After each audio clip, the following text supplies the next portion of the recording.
Wouldn't it be cool if you could turn back the hands of time? If you could go back to fix all your bad choices, like make that investment, unshoot your shot, and unsend that embarrassing email?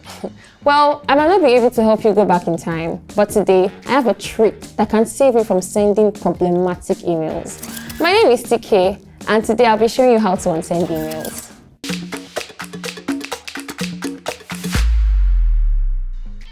Now, this only works on a Gmail account. First, you need to open your Gmail account on web and adjust some settings.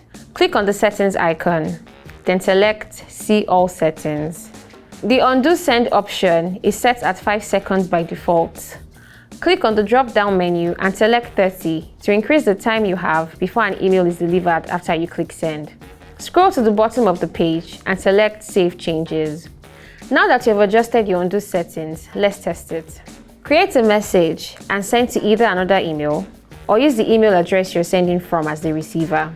Once you click on Send, a message box pops up in the lower left corner with the undo option. Select it and your email is instantly recalled. This feature is also available on the mobile Gmail app. As with the web version, an undo message appears at the bottom of your screen, and clicking on it will retrieve your message. If you go back to your inbox, the retrieved email will be saved to your draft so you can edit and send later. So that's it. Let us know if this video was helpful in the comment section. Don't forget to like, share, and follow us on all our social media platforms. My name is TK and this is TechCity. Bye.